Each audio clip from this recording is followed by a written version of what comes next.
kipindi ambao hawapo kwa timu hii ya Manchester kutokana na majeruhi, maana wana baadhi ya majeraha, kwa hivyo unaona kama Lisandro Martinez hayatakuwa hapo kabisa sababu majeruhi, alafu Matheus De Ligt pia. Huyu Chido hajajeruhiwa lakini hakusajiliwa. Au sio kushiriki katika michuano hii ya hadhi. Sisi tunazungumziaje, watawakosa wachezaji watatu pengine? Sidhani kwa sababu nafasi ya Lisandro wapo wale mabeki. Yupo nimemzungumzia mchezaji Leny Yoro ambaye ameonyesha viwango vyake. De Ligt nadhani kwamba kikubwa zaidi ambaye amechukua mikoba yake vizuri ni Harry Jacob Maguire kwenye safu ya ulinzi. Chido Obi Martin sijamuona sana msimu kwa sababu amepewa nafasi 2-3 lakini hajaonyesha kabisa vile viwango ambavyo vinahitajika kwenye timu ya United. Mbona nampenda kuliko Højlund kwa sababu nadhani kikubwa ni kwamba kukosekana kwa Zigzi ni mzuri. Ukiangalia kubuni, kufunga mabao ni Zigzi mara nyingi kwa sababu Chido Obi nadhani bado yule ni kinda bado. Uzoefu bado hujaingia viwango wajua ukiwa kama kwenye timu ya United ama uwanja kama Old Trafford ile ni ngome. Kwa hivyo ukipewa nafasi moja itumie vizuri kama walivyotumia wale ambao walikuwa. Tuangalie kikosi cha Tottenham Hotspur, probably lineup atakuwa na nani maana kocha wao Postecoglou anapendelea sana mfumo huu wa 4-2-3-1. Kina Vicario Poro pale, Romero, Van de Ven, Dogi Sar, Bissouma. Unazungumzaje kikosi hiki pengine? Kizuri, mechi mbili zilizopita amewapumzisha wachezaji sana. Nadhani amewapumzisha sana na mmoja tu ambaye watamkosa sana ni Maddison kwa sababu ndio mbunifu kabisa, lakini yupo Heung-min Son, yupo huyu mchezaji Brennan Johnson, wanaweza wakazalisha, lakini nadhani kwamba Johnson angekuepo, James Maddison. Tuangalia majeraha haya tuna manake pia majeraha yamewaponza kidogo, baadhi ya majeraha na wale ambao hawatoshiriki, kuna Kulusevski, Maddison ambao amejeruhiwa, unaona ana majina mazuri ambao Sergio Reguilon hakuna chochote amekifanya, ambao watakosekana huyu Kulusevski mbunifu kabisa, na nafikiri ukiangalia msimu huu amemzidi hata Maddison na Son, na ndio hao wawili ambao watakosekana sana, lakini Lucas Bergvall bado yule mchanga, Radu Dragusin, Rodrigo Bentaka yupo kwenye safu ya kati na atasaidia safu ya ulinzi. Tuangalie fomu ya Tottenham katika michuano ya Europa, barani Europa, fomu yao imekuaje? Manake mambo haja kwa mabaya sana. Angalia hii ni michuano yote, msururu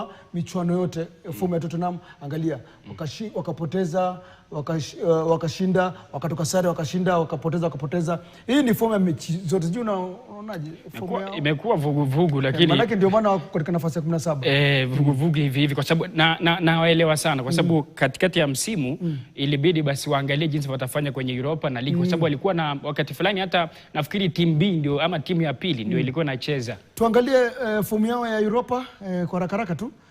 Fomu ya Tottenham Hotspur Europa mambo haja kwa mabaya sana. Angalia wamepoteza lakini angalia kiwa mbaya sana. Mambo si mabaya lakini wajue kwamba pia wanakutana na timu ambayo haina wale wachezaji ambao wamejeruhiwa wengi. Wajue kwamba ni wanakutana na United ambayo haijapigwa kwenye mechi yote kwenye Europa. Kwa hivyo itakuwa ni vigumu sana. Ndio wana historia nzuri dhidi ya United msimu huu na mechi 5 zilizopita, lakini itakuwa ni ngumu kwa sababu ni finali na wamekuepo United kwenye uwanja wa San Mamés. Kama nyumbani hivi. Fomu ya United Europa msimu huu na michuano yote, ukiangalia fomu ya Manchester michuano yote utaona rangi yao, jezi lao nyekundu sana, utaona nyekundu sana, usio mambo haja kwa mazuri sana katika ligi kuu ya Uingereza pale, au sio? Mambo si mazuri sana. Haya, tuangalie fomu yao Europa, maana Europa ndio wamekuwa moto kote mbali, maana hajapoteza mechi hata moja tangia mwanzo, au sio? Na unaona kibaya zaidi ni sare hiyo. Safari ya Manchester United, tuangalie safari yao katika michuano hii ya barani Ulaya imekuaje hadi wakafika katika finali za leo ambapo wanakutana na Tottenham Hotspur. Angalia kwenye makundi Manchester walitoka sare. Kwanza walianza na sare dhidi ya Twente na FC Porto ya Ureno na Fenerbahce. Zilianza sare. Unajua ilikuwa ni kocha alikuwepo ni Erik ten Hag.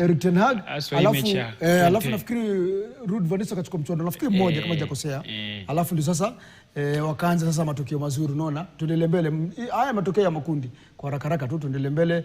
Angalia makundi pia, makundi. Pana kuna mushkil kidogo. Haya. Unaona? Alafu raundi ya 16 wakatoa ushindi mkubwa sana dhidi ya Real Sociedad. Robo finali wakatoa ushindi dhidi ya Lyon. Nusura tuletonge mdomoni na Lyon. Ile ilikuwa ni mechi ya ushindani mkali. Nadhani kitu ambacho kiliharibu ni kadi nyekundu ya Tolisso. Yule Corentin Tolisso Mfaransa ambaye alikuwa ni nahodha wa timu ya Lyon. Ni kikubwa zaidi. Lakini Mungu pia ucheze kivya kwa sababu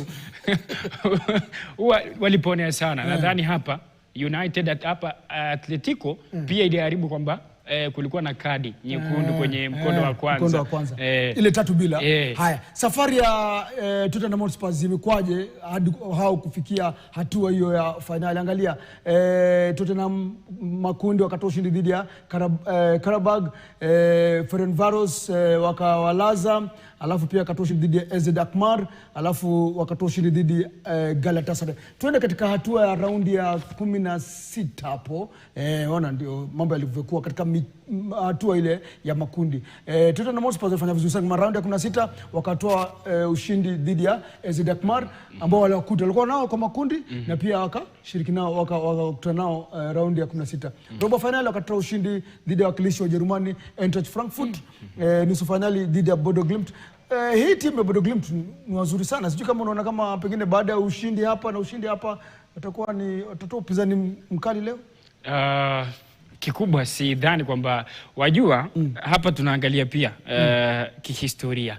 Wajua finali pia unaangalia finali imekuwaje. Wakati mwingine labda historia itaandikwa upya, lakini pia ukitaka kujua pale unaenda basi unaangalia historia yako. Kwa sababu Tottenham ndio amezungumza kocha kwamba msimu wake wa pili huwa anashinda mataji. Lakini ile ilikuwa ni ligi kama ile South Melbourne kule Australia. Hii ni mechi kama mechi tu yote ya ligi. Na tayari washasema kwamba mwisho wa msimu huenda akatolewa.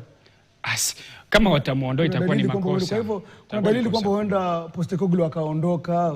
Sasa sijui akiondoka kisaikolojia wachezaji hata kocha mwenyewe anajua huu ni mchuano wangu wa mwisho, mbona unajua pia kisaikolojia. Iwapo watafanya hivyo itakuwa nadhani kama wangekuwa washafanya kwa sababu wamemfanyia hivyo Mourinho. Jose Mourinho kwa sababu walimfuta kabla ya mechi ya finali ya FA. Kwa hivyo sidhani kama yule Daniel Levy mmiliki wa Tottenham atafanya kosa kama hilo tena, kwa sababu angalia amwache tu amalizie finali. Ana rekodi nzuri dhidi ya United mechi 3 na ana rekodi nzuri barani Ulaya. Barani Ulaya amefanya vizuri na kufikisha Tottenham finali kwa zaidi ya muongo mmoja. Yeye na Jose Mourinho ndio ameifikisha finali timu ya Tottenham Hotspur. Unatarajia nini, pengine soka safi, mabao ama mabao? Tunaweza tukashuhudia pia kadi nyekundu kwa sababu ndio ushindani mkali. Nadhani watashikana mashati, lakini kikubwa zaidi nadhani kutakuwa na sare. Iwapo sio sare basi ni United, kwa sababu ule uzoefu, wale wachezaji ambao wanapatikana vile wale wabunifu Joshua Zirkzee, Leny Yoro kuwepo kwenye mchezo huu kutowafaidi sana timu ya United. Naam, asante sana Caleb Kibet. Bila shaka ni mchuano. Utakuwa saa ngapi? Saa 4. Mtakuwa mnamtangaza mai? Lazima kama ibada tu. Mashabiki watapata wapi? Berur FM. Berur FM. Bila shaka pia Radio Maisha. Radio Maisha. Ni mchuano babu kubwa, mchuano kata na shoka, mchuano ambao umesubiriwa kwa hamu na hamumu kati ya Tottenham Hotspur na Manchester United katika mchuano wa finali, mchuano ambao unaleta kwa karibu kwa pamoja vilabu viwili vya ligi kuu ya Uingereza, vilabu ambavyo vimekuwa vikisuasua msimu huu. Sasa wanapitia dirishani kuingia katika finali hizi za klabu bingwa barani Ulaya. Kwa hivyo ni finali ya barani Ulaya ambayo itachezwa hii leo usiku. Naam, asante sana mpenzi mtazamaji kwa kutoa zima macho na masikio. Kwa niaba ya wanahabari wetu mitandao, ni kwa za kauli fungamana na finali hii ya Manchester United na Tottenham Hotspur. Endeleeni kutuma tu jumbe zenu, maana tutazipitia tu kati ya Manchester United na Tottenham Hotspur, finali za dimba la Europa ambazo zitachezwa kule uga wa Bilbao, Hispania. Naam. Kwa niaba ya watu basi walifanikisha makala haya zilizala viwanjani na wanahabari talanta chipuka ambao wamejiunga nasi Caleb. Kuna Nicholas Mambo kutoka Chuo Kikuu cha Masinde Muliro, Julius Mukoka pia kutoka Masinde Muliro University na Michelle Luchetu kutoka Kenya Institute of Mass Communication. Hapa ni South B ama ni South C? Zinachanganya hizi.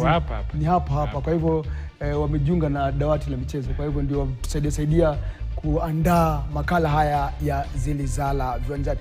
Basi kwa niaba ya wote hao waliofanikisha makala haya, mimi ni wako Hassan Juma. Kifuatacho ni kipindi cha Yanayojiri.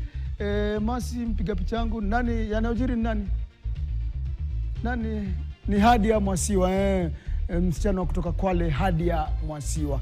Shabash.